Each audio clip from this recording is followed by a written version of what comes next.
Mother's Day had always been my favorite day of the year. Not because we celebrated with fancy dinners or expensive gifts. We didn't have the money for that. But every year, I tried my best to make my mom feel special. I would wake up early, cook her breakfast, clean the house, and write her a long letter thanking her for everything she had done for me. At least, that's what I believed growing up. That year, I was 23 and working my first full-time job at a small bookstore. The pay wasn't great, but I had been saving for weeks because I wanted to buy my mom something meaningful. A few weeks earlier, we had passed by a small jewelry store in the mall. I remembered the way she stopped for a moment and stared at a delicate silver necklace displayed in the window. She didn't say anything, but I saw the quiet admiration in her eyes, so I went back later and bought it. It wasn't expensive, but it was the nicest gift I had ever given her. I wrapped it carefully in a small pink box and carried it home that afternoon, feeling proud and excited. But the moment I opened the front door, something felt strange. The living room was full. My mom was sitting at the table with my older brother Daniel, my Aunt Maria, and my grandmother. They were all gathered together, quiet and serious, as if they had been waiting for something important. "Happy Mother's Day, Mom," I said with a small smile, holding up the wrapped gift. No one smiled back. My mom looked at me with an expression I couldn't quite understand, something cold, distant, almost annoyed. "Sit down," she said. Her voice was flat. Confused, I slowly placed my bag on the floor and sat in the empty chair across from her. Daniel leaned against the wall with his arms crossed, watching me like I was some kind of problem he didn't want to deal with. The room felt heavy with tension. "You said you wanted to give me a gift today," my mom said after a moment. I nodded nervously and slid the small box toward her. "I saw you looking at this necklace a few weeks ago," I said softly. "I thought you might like—" She didn't even touch the box. Instead, she looked straight at me, her eyes sharp and cold. "The best gift you can give me this Mother's Day," she said slowly, "is if you disappear from this family." For a second, I thought I had heard her wrong. My heart skipped a beat. "What?" I whispered. "You heard me." She replied calmly, "Move out, leave, don't contact us again." The words hit me like a punch to the chest. I looked around the room, waiting for anyone, to laugh and say it was a terrible joke, but no one did. Daniel rolled his eyes. My aunt stared at her phone. My grandmother looked down at the table. No one defended me. My hands began to shake as the reality of her words slowly sank in. "Mom," I said, my voice trembling, "why would you say something like that?" She sighed, as if she were tired of explaining something obvious. "Because you've always been a burden to this family," she said. And in that moment, the gift I had brought suddenly felt meaningless in my hands. The first night after I left home, I slept in my car. I parked in the corner of a quiet supermarket parking lot, leaning the seat back as far as it could go. The necklace I had bought for my mom sat on the passenger seat beside me, still inside its small pink box. I couldn't bring myself to throw it away. Every time I closed my eyes, I heard her words again. "The best gift you can give me is if you disappear from this family." I didn't cry that night. I think I was too shocked to cry. The next morning, reality hit me harder than anything else. I had nowhere to go and very little money left. My job at the bookstore barely paid enough to cover my own expenses, and now I had to figure out how to survive on my own. For a few weeks, I stayed on my friend Leela's couch. Her apartment was tiny, and she already had a roommate, but she refused to let me sleep in my car again. "You can stay here as long as you need," she told me one night. Those words meant more to me than she probably realized. Still, I hated feeling like a burden. I worked every shift the bookstore offered me. I organized shelves, helped customers, cleaned floors, anything they asked. Sometimes I even stayed late just to prove that I deserved the job. But even with all that work, life was hard. There were nights I skipped dinner to save money, nights I lay awake staring at the ceiling, wondering why my own mother had wanted me gone. What had I done that was so terrible? Months passed, and slowly I started building a routine. Work, sleep, repeat. I stopped expecting phone calls that would never come. My family never reached out, not on my birthday. Not on holidays, not even once. Eventually, something inside me changed. Instead of asking why they had rejected me, I started asking a different question. What kind of life could I build without them? One afternoon, my bookstore manager asked me to help organize some old inventory records. I finished the task in half the time he expected, and he seemed surprised. "You're pretty good with systems," he said. A week later, he told me about a small technology startup run by one of his friends. They were looking for someone hardworking who could handle operations and learn quickly. The pay wasn't amazing, but it was better than the bookstore. More importantly, it was a chance. I took the job without hesitation. The work was difficult. The company was small, chaotic, and constantly struggling to stay afloat. But for the first time in months, I felt something I hadn't felt since leaving home. Hope. Every late night, every challenge, every new skill I learned became another step forward. While my family believed I had disappeared and failed somewhere out in the world, I was quietly building a life they never imagined I could have. And one day, that life would grow into something far bigger than any of us expected. 3 years passed before I heard from my family again.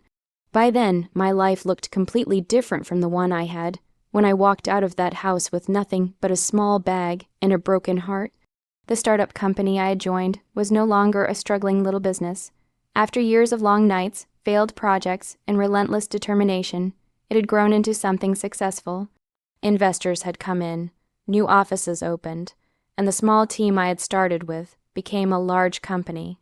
And somehow, along the way, I had become one of the key people holding everything together. For the first time in my life, I wasn't just surviving.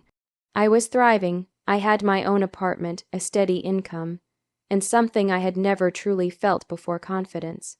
My past still hurt sometimes, but I had learned how to live without it controlling me.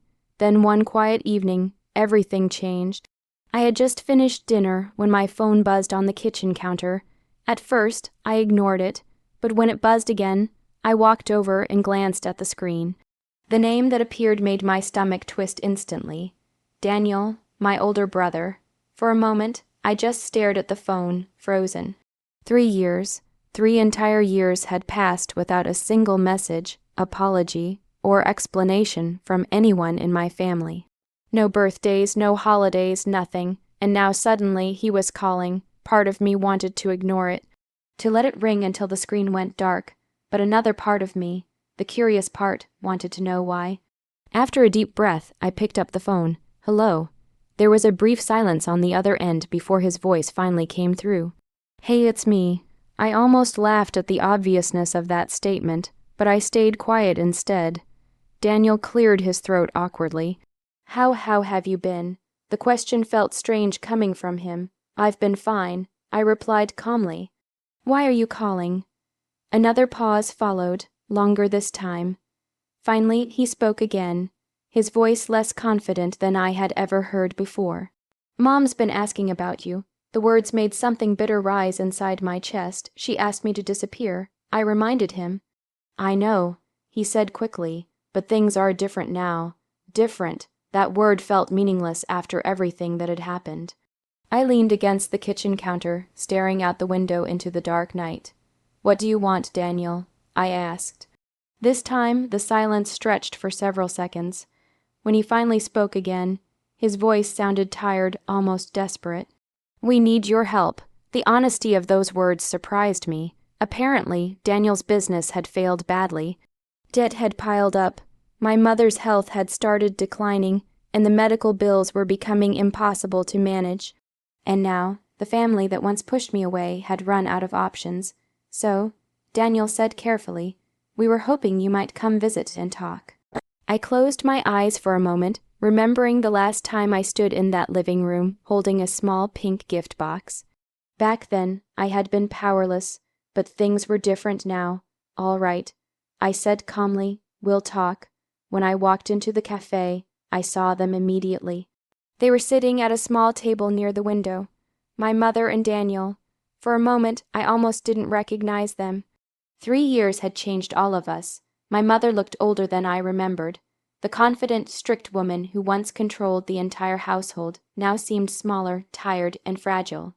Daniel, who used to carry himself with arrogance, looked stressed and worn down. They both looked up when I approached the table. Daniel stood first. "Hey," he said awkwardly.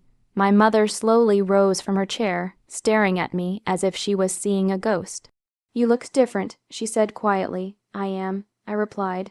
I sat down across from them, keeping my expression calm. For a moment, none of us spoke. The silence between us felt heavy with years of unspoken words. Then my mother reached across the table and gently touched my hand. "I'm really glad you came," she said softly. Her voice was warm now, almost loving. It was strange hearing that tone from her after everything that had happened. Daniel quickly cleared his throat, breaking the silence. "We've had a rough few years," he admitted. I nodded slowly. "So I heard." My mother gave a small, nervous smile. "We've been following your success," she said. "You've done so well for yourself. I always knew you would." The words felt hollow. 3 years ago, she had told me I was a burden. Now she was proud of me. It almost would have been funny if it hadn't been so sad. Daniel leaned forward, his expression serious. "My business failed last year," he said. "The market crashed, investors pulled out, and I lost almost everything." He hesitated before continuing. "And Mom's medical bills have been piling up. Insurance isn't covering enough." There it was, the real reason for this meeting. They needed help, and suddenly, the child they once asked to disappear had become their last option. I reached into my bag and placed a small pink box on the table. My mother looked surprised. "What's this?" she asked. "Open it," I said calmly. She slowly lifted the lid. Inside was the silver necklace I had bought 3 years ago. The gift she had refused to accept on that painful Mother's Day. Her eyes widened with shock. "You kept it all this time." "Yes," I said. For a moment, she looked emotional, almost guilty. Daniel glanced at the necklace before speaking again. "So about the help we talked about." I looked at both of them quietly. Then I smiled. "You remember what you told me 3 years ago?" I asked. Neither of them answered. I stood up from my chair. "The best gift I could give you was to disappear." I continued calmly. Their faces slowly changed as they remembered. "Well," I said gently, pushing the necklace toward her, "that's exactly what I did." And with that, I turned and walked out of the cafe. Finally free from the family that once threw me away,